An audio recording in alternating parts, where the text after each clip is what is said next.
Hey, how you doing? My name's Matt. I own a company called Yogahub, which is in Dublin. We've been operating for about 10 years, operating yoga studios. We've 5 of them now. Before that, I ran a company called Outdoor Yoga, which did the same thing, outdoors as the name would suggest. And before that, I was a yoga teacher and Pilates and fitness for at least 5 years before I started employing other people. I'm making this video for our teachers at Yoga Hub, and I'm also sharing it with anyone that's watching it right now, because the same rules would apply no matter where you teach a yoga class or a Pilates class or any of these fitness classes. We get the same feedback all of the time, over the last 10 years anyway, since I've been running Yoga Hub. So, well, let's just get into it. And the way that I've structured it is I've created 10 points of do's and don'ts when teaching a yoga vinyasa flow class. And you could use a lot of these tips when creating any fitness class at any studio, boutique or gym. A lot of these points might be helpful. So before I got into the 10 points, the number one thing that I wrote was smiling and enthusiastic. You know, a smile is a visible sign that you are welcome. If I am smiling at you, I am welcoming you into the space. And the enthusiasm, if you're enthusiastic about what you are delivering, and that enthusiasm can be felt, a whole lot else can be very quickly forgiven, because people can feel that you really want to deliver something awesome, and the other things can be worked on. So I wrote that at the top before we got into anything. Now, here are the 10 points. Number one, and it's the most important if you want to consistently grow your classes with people that keep coming, and the new people that come in that add to that compounding interest, so that you have full classes. Welcome the new people and check in with them just to see how they're doing. If it's yoga, have you done yoga before? Doesn't matter whether you haven't. Is there any injuries that I need to know about, which is related to point 3, but we'll get there. Listen, I'll be giving modifications for all poses, so just work to your own ability. And take breaks whenever you need them. It's so important to welcome new people. I heard a statistic that 80% of the people that re-engage with a business where you would be teaching yoga or Pilates or another modality, they are most likely to return as a member based on how they are welcomed. So first impressions last, as they say. It's so important. And it's really, really easy to check on, say, the mind-body system or whatever the booking system is, as to who's brand new. On the mind-body system, it's a green star. So before the class starts, it would be a very good practice to check who's a green star and to be ready with the names, which is another point we're going to get to. I'm going to move swiftly along. I've written general housekeeping, and I put it all in one point, which is point 2. Lights, music, props for, in yoga that would be blocks or bolsters, blankets, equipment basically, and heating. And I've also wrote in point 2, timekeeping.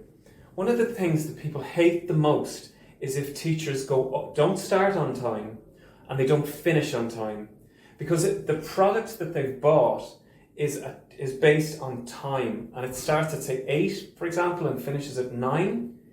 If you don't finish at 9, people have potentially paid for parking, and they're just going to be stressed out because you haven't finished the class on time. And it shows that you're not structured in your delivery, and you're not being mindful of holding the space in general. So it kind of they lose trust, and nobody will go back to a person they don't trust.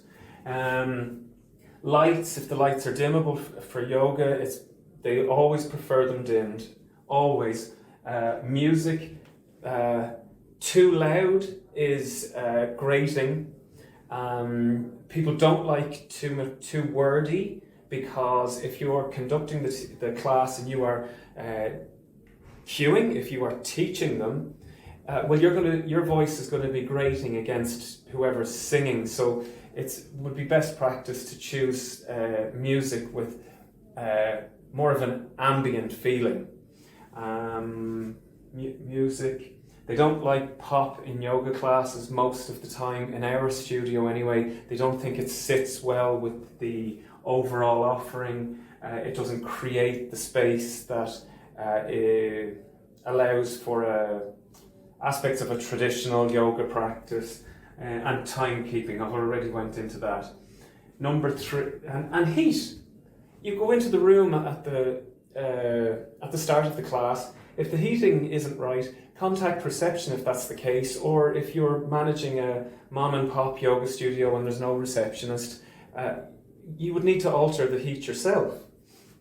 Number 3, always ask for injuries. Why? Because it makes people feel safe, and you're supposed to do it from a health and safety perspective and insurance liability perspective, but just from a human perspective and making people feel held. Just ask for injuries before class. Why? You don't want to ask right at the time class is starting, because you could be opening up a minefield with somebody brand new, and the whole class will be waiting and knowing that the class should have started, while you get caught in a lengthy conversation with somebody giving you information that probably most of it isn't required, and it could have been taken care of just a couple of minutes before the class starts. So it's all about holding space and creating safety. Ask for injuries. Number 4, warm up. Warm the class up. I've wrote beside it, they're not yoga teachers, or most of them aren't. And even if they are, from a safety perspective, the body needs to be warm before it starts to move into more, more strenuous physical activity. And if you're starting your yoga class with a yoga pose that might be super accessible to you because you do yoga all the time, look around the class. Like, their bodies aren't made for that. I suppose that's not the right phrase. Aren't ready for that. They lead sedentary lives. They work at desks, sitting on seats. Warm up. They're not yoga teachers. Give modifications, point 5, I wrote for everything, for every pose. So there should be a beginner version of the pose, an intermediate and an advanced of everything. And if there is a pose that you're exploring within your sequencing, if I use the yoga example, that's quite challenging, and maybe there isn't a beginner's variant that people would be able for, well, you've got to give an alternative with the attitude of inclusivity, and holding space for, how would I put it, multiple levels of ability. Give modifications for everything. And it comes point 6, inclusive. Use names. This, I don't know why people don't do this more. You can be guaranteed that the people who have the best retention rates being the highest numbers of people in their classes consistently, with the highest numbers of people coming back, which is what creates large classes, they invariably always use names. They know the names of their students. Not everyone, and they might know anyone, but say if you were welcoming people at the start and you had 2 newbies, you could use their names to encourage them, point 3 of 6, throughout the class.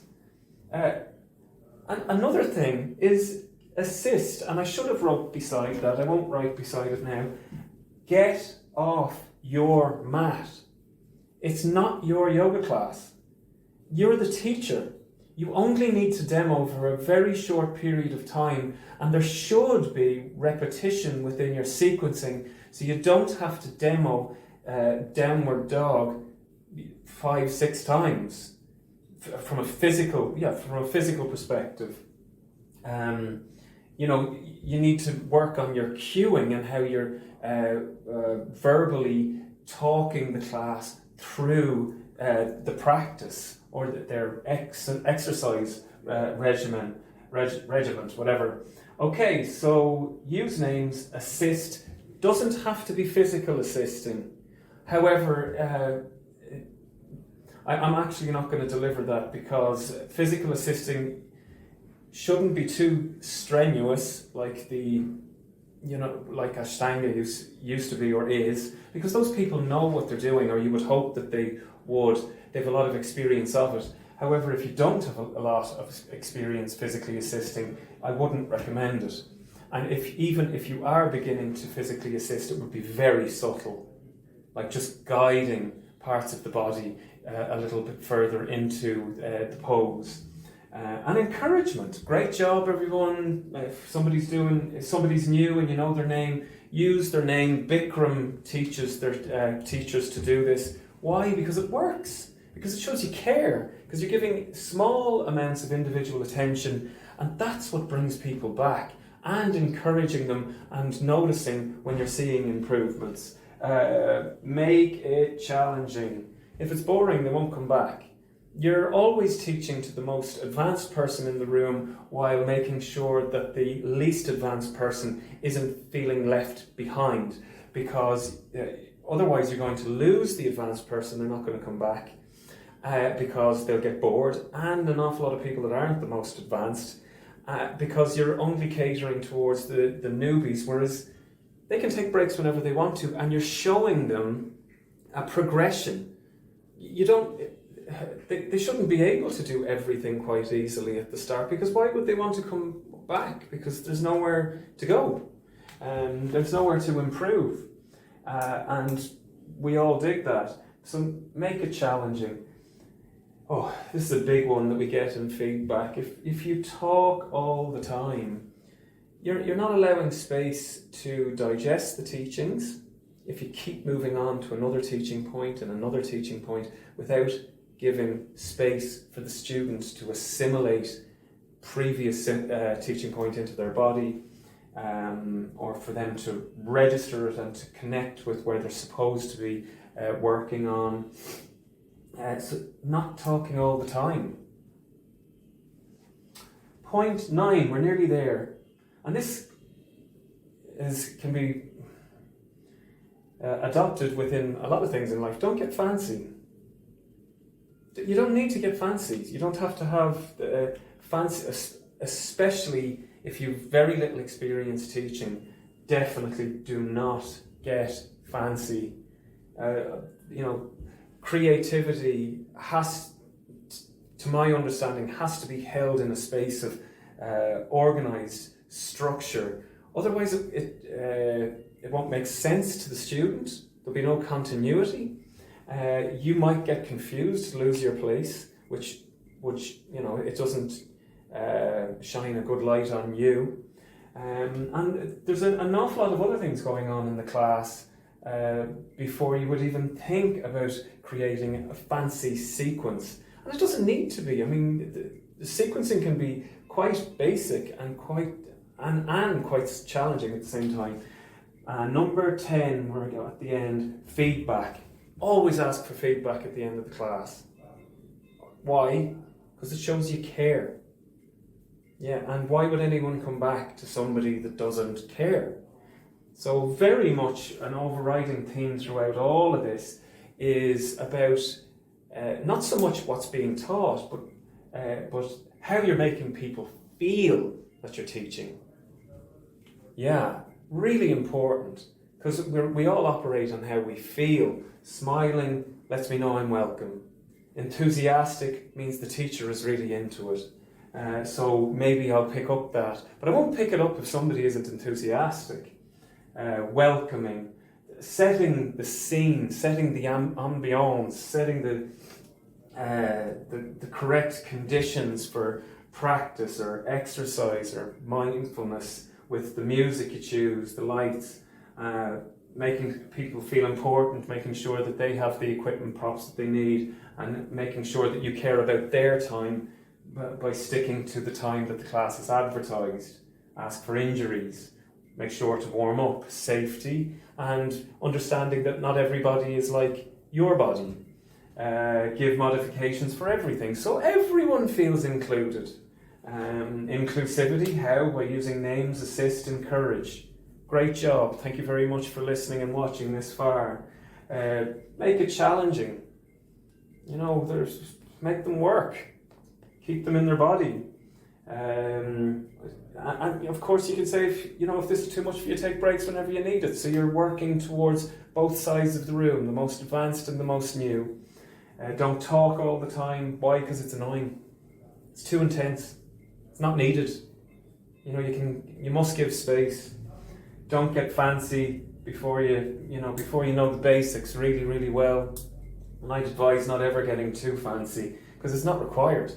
And always ask for feedback. Thank you very much for watching, and I hope you found some of that helpful at least.